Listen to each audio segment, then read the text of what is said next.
Episode की शुरुआत में हम देखते हैं कि रिम मून को किस करने जा रही होती है। अब जिन ने कहा था कि अगर वो सच में तुम्हें लाइक करते होंगे ना तो तुम्हें मना नहीं करेंगे, क्योंकि दिमाग झूठ बोल सकता है लेकिन बॉडी नहीं। तो वो चुपचाप से आंखें बंद कर लेंगे। मून भी आंखें बंद कर देता है। रिम सोचने लगती है कि क्या सच में इसके मन में मेरे लिए फीलिंग्स है। तो फिर चेक करने के लिए वो उसे किस करने लगती है। मून भी सोच रहा था कि ये तो होना ही नहीं चाहिए। वो खुद से लड़ रहा था, खुद को रोक रहा था। फिर खुद को उससे दूर करके कहने लगता है कि तुम क्या बकवास कर रही हो, और दूसरी तरफ मुड़ जाता है। कहता है कि ये सब छोड़ो, तुम्हें तो दोहा के स्टूडियो जाना चाहिए था, लेकिन मैं तुम्हें ऐसे नहीं जाने दे सकता। फिर उसे बाहर लेकर जाने लगता है। सब उन्हें देखकर कह रहे थे कि ये अब कहाँ जा रहे हैं। मून उसे कपड़ों की शॉप में लाया था।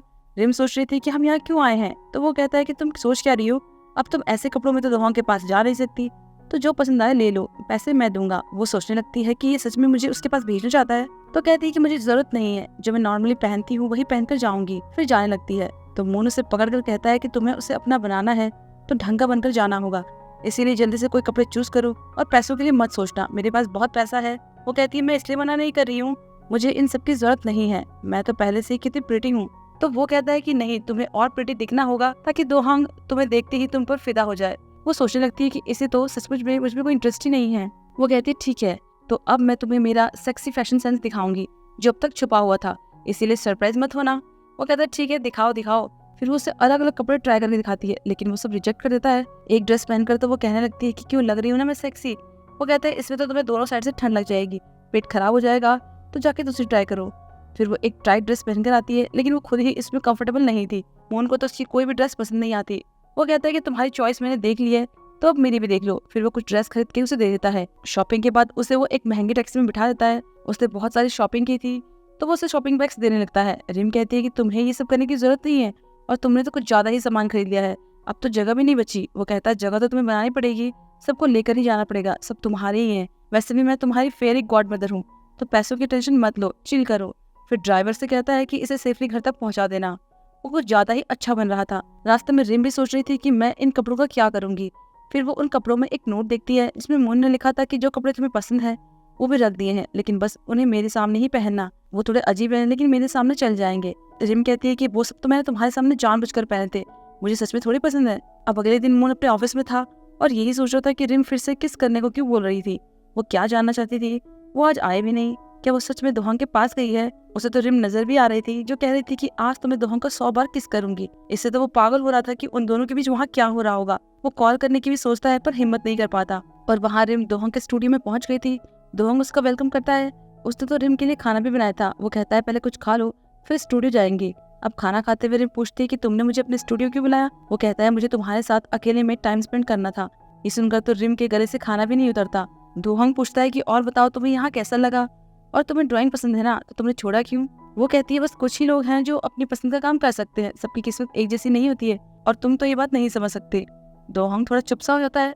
फिर कहता है कि मैं समझ सकता हूँ, मुझे जो काम पसंद था उसमें मेरे पेरेंट्स ने हमेशा मुझे सपोर्ट किया, इसलिए तो मैं इतना कामयाब हो गया हूँ, लेकिन अब तुम्हारे साथ काम करना मेरा फेवरेट होगा। और फिर बुक शेल्फ से एक नोटबुक निकालकर रिम को दिखाता है। कहता है कि ये मेरी आने वाली मूवी की स्क्रिप्ट है, तो मैं चाहता हूँ कि तुम इसके लिए एक स्टोरी बोर्ड क्रिएट करो। रिम सरप्राइज होती है कि मुझे तो ये सब कुछ आता भी नहीं है। वो कहता है कोई बात नहीं, मैं तुम्हारी हेल्प करूंगा, हमें वो काम करना चाहिए जिसमें दोनों को खुशी मिले। वो कहती है मेरे बॉस भी यही कहा करते हैं कि अपनी जॉय को फॉलो करो, शायद सभी सक्सेसफुल लोग यही सोचते हैं। बॉस का नाम सुन के तो दोहान का मूड ऑफ सा हो जाता है। वो तो रिम की चेयर की तरफ खींचता है और कहता है कि अगली बार से मेरे सामने उसकी बात मत करना। कि तुम्हें अभी तक समझ नहीं आया कि मैं तुम्हें ये बताना चाहता हूँ कि मैं तुम्हें लाइक करता हूँ। रिम तो एकदम से शॉक्ड हो जाती है। वहाँ दूसरी तरफ मून योंग के साथ था। जब वो रिम को कॉल कर रहा था तो गलती से योंग को कॉल चली गई थी, इसलिए वो नाराज हो रहा था कि आज डे ऑफ होने के बाद भी मुझे आपको देखना पड़ रहा है।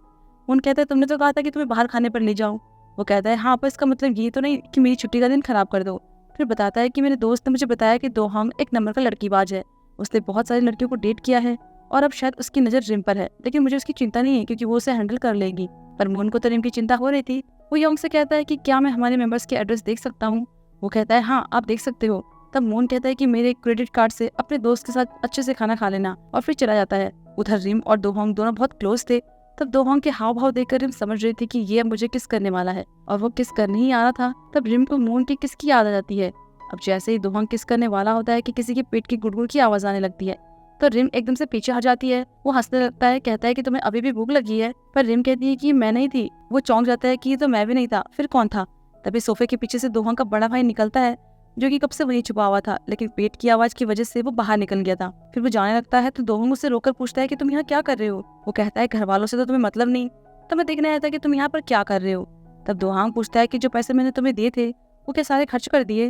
वो कहता है कि वो तो बस मेरे 1 महीने के पैसे थे, उससे क्या ही होगा। अब रिम वही थी तो दोहांग अपने भाई को जाने को बोलता है, लेकिन वो तो रिम के पास आता है और कहने लगता है कि मैंने तुम दोनों की बातें सुनी, इसने तुमसे जो भी कुछ कहा वो सब झूठ था। ये खुद तो कभी वो काम कर नहीं पाया जो इसे पसंद था, इसने हमेशा वो काम किया जो दूसरों को पसंद था। ये एक नंबर का डरपोक है।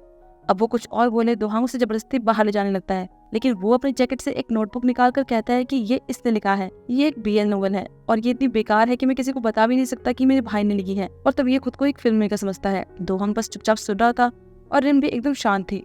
लेकिन फिर कहती है कि दोहांग तो सक्सेसफुल बन गया है, लेकिन तुम्हारा क्या दोहांग के भाई, तुम तो इसके पैसों पर ऐश कर रहे हो, शायद तुम एकदम नकारा हो इसीलिए। तो ये सुनकर तो वो रिम के पास जाने लगता है, लेकिन दोहांग उसे रोक देता है। तब वो कहने लगता है कि तुम्हें तो लड़के से कुछ ज्यादा ही प्यार है, और वो कुछ और कहे दोहांग जोर से चिल्लाकर उसे जाने को बोल देता है।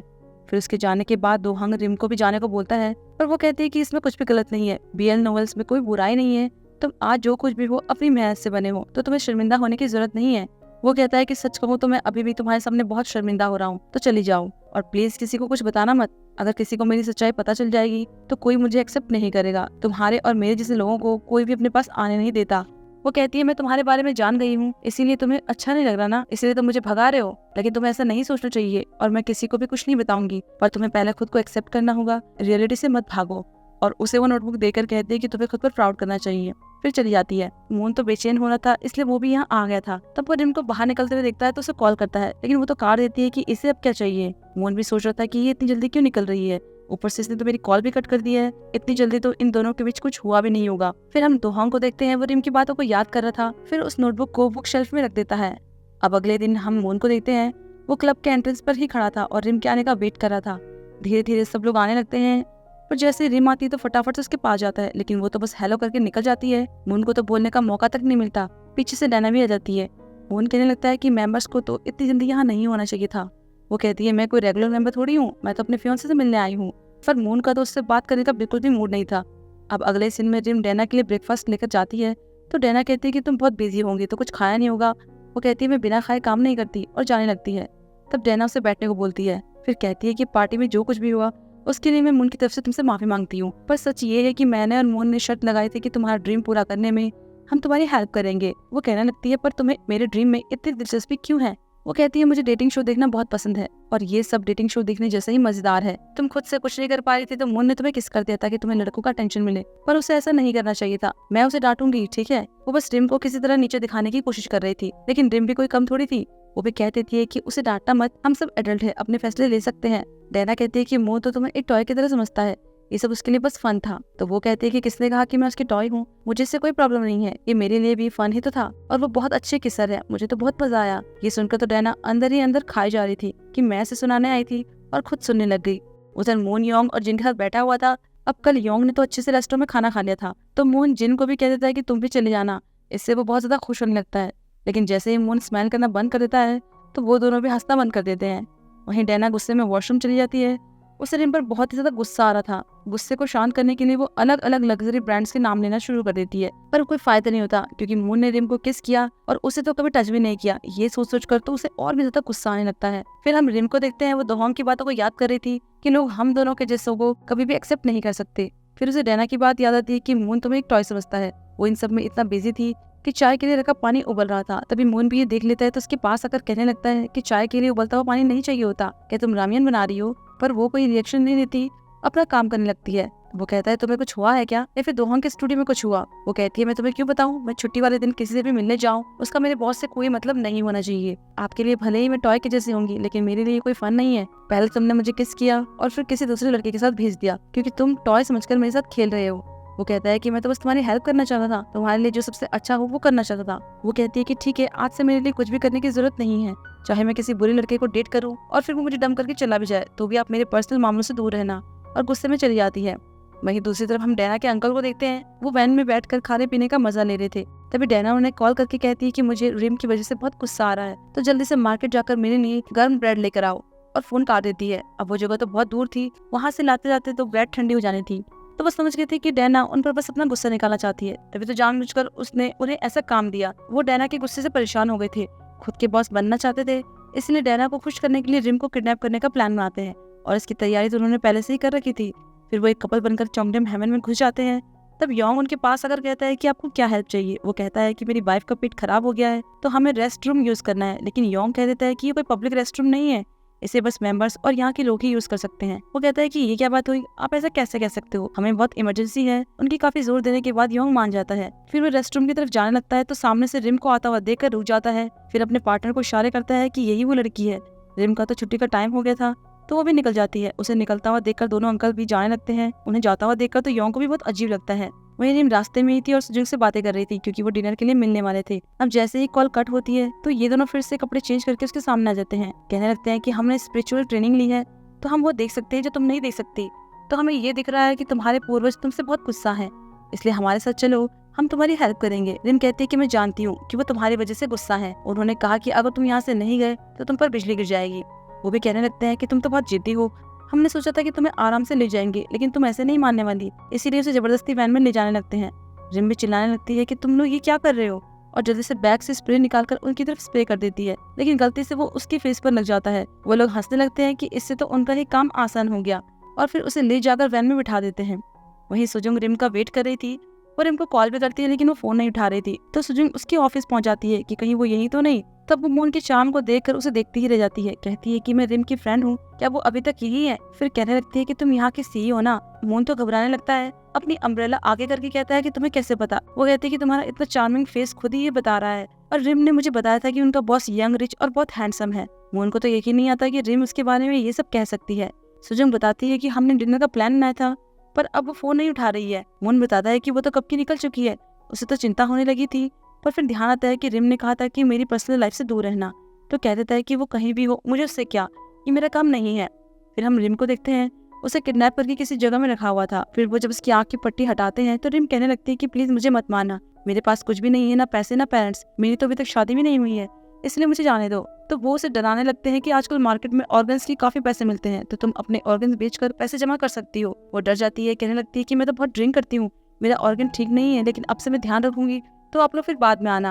वो कहते हैं चिंता मत करो, हमें पैसे नहीं चाहिए, हमें तो बस रिवेंज लेना है। लेकिन उन्हें भूख लगने लगती है। पहले तो वो खाना ऑर्डर करने की सोचते हैं, लेकिन अगर डिलीवरी बॉय ने पुलिस को बुला लिया तो फिर उनके लिए गड़बड़ हो सकती थी, इसीलिए वो वहीं जाकर खाने का डिसाइड करते हैं। रिम को तो यकीन नहीं आता कि वो सचमुच से अकेला छोड़कर चले गए हैं। उसे रोना आ रहा था कि अब मैं क्या करूं, लेकिन फिर ध्यान आता है कि मेरे बैग में मोबाइल है, तो वो वॉइस कमांड देने लगती है कि हाय बिक्सी। अब जैसे ही मोबाइल ऑन हो जाता है तो वो पुलिस को कॉल करने को बोलती है, लेकिन वो समझ ही नहीं पा रहा था। रिम 2-3 बार बोलती है लेकिन वो समझ नहीं पाता, कहता है कि साफ साफ फिर से बोलो। अब रिम को इतना गुस्सा आ रहा था कि वो कहने लगती है कि तुम कितने यूजलेस हो, किसी को तो कॉल कर लो। फोन ये समझ जाता है और मिस कॉल में से सुजुंग को कॉल कर देता है क्योंकि रिम ने उसका नाम यूजलेस फ्रेंड से सेव किया था।